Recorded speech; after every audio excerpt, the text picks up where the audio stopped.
Hi, welcome back to Putting the Story in History.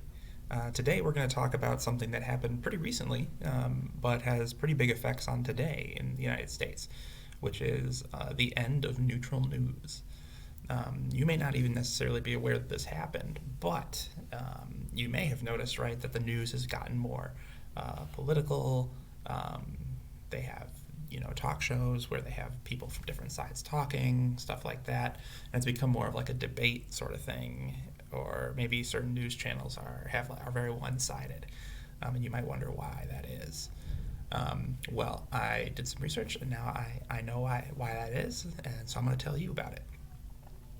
So the thing is, before 1987, people who had a broadcast license were required to present news that was balanced, honest, and equitable. So that means that they had to stick to the facts, make sure that it covered what was going on, but they couldn't take a side, basically. They couldn't present the news from a particular angle. They just had to be straightforward with it. Now, this ensured, right, that everybody gets the same general information. You hear on the news was accurate, and this was known as the Fairness Doctrine. So this was something that the government, it was a law, basically. So if you broke the Fairness Doctrine, you could get punished, you could get fined or fired from your job as a newscaster, right? You could lose your license, that kind of thing. So it was very important that newsrooms were as balanced and fair as possible. And it also helped keep the public accurately informed, right? So, which is part of our democracy, right? To be a functioning democracy, the public needs to be informed and literate. And so having news that is fair and balanced like that is necessary for that. So that means you couldn't really have people like Sean Hannity on the news or Rachel Maddow on the news, right? Because they have particular views, and they tell the that their views are going into it, right? You know that they're biased in a certain way. You couldn't really have that on TV before that. So then, right, in 1987, under President Reagan, the Fairness Doctrine was allowed to expire. So it had to be renewed, like most laws do that last a long time. They're set to expire at a certain point. And so there was a chance for them to renew this policy, and Reagan said, nope, we don't need it. So it expired. And then it was no longer law. So then after that, companies were free to begin to have these kind of people on television. People like Rush Limbaugh or Sean Hannity or Rachel Maddow or people like that, right, who clearly have a personal political agenda, and it's clear to the public what that is, right? Now, if you go on, your local ABC or NBC news station, right, you're not going to necessarily know what the political views of like the anchors are, right? You can't tell that because they're just telling you the stuff. But right, if you go to the national news, right, you'll have people who specifically have specific political views, but then you also know generally that the general channel also has political views, right? Everybody knows that Fox News is conservative, NBC is liberal, CNN's kind of in the middle. So that was allowed to happen because this Fairness Doctrine expired. It was no longer keeping things fair and balanced, quote unquote, right?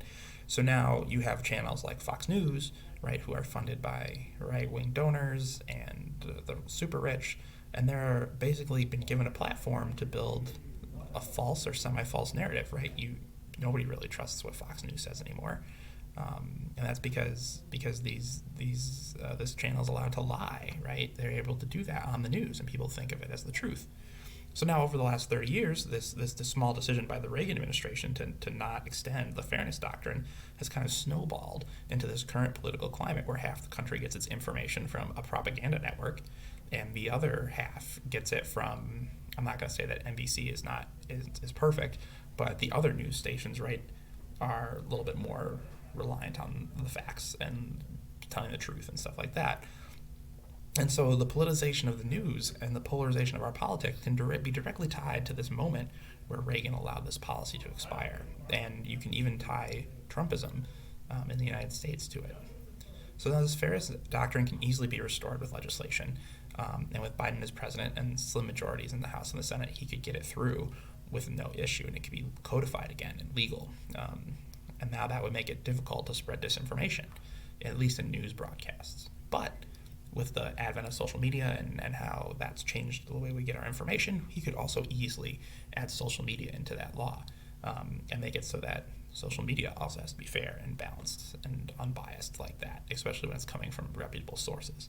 So we could really cut down on the disinformation that's been permeating our society, and messing with our elections and stuff like that.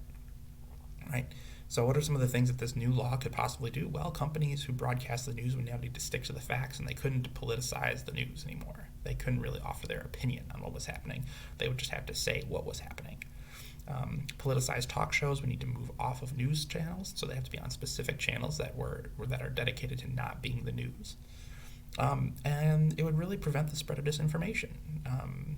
And then people who did break these rules would be punished or fined or fired, right? And so it would be a big step towards us kind of righting this disinformation ship that we're on. Whew, it's a lot. It's a lot to handle. It's been a rough year, folks. It's 2021. It's been 2 months, or a month and a little bit. It's already been kind of a hard year. Hopefully it'll get better, though. Thank you so much for watching another episode of Putting the Story in History. I hope you learned something new and exciting this time, and I can't wait to bring more history to you. See you later. Have a great day.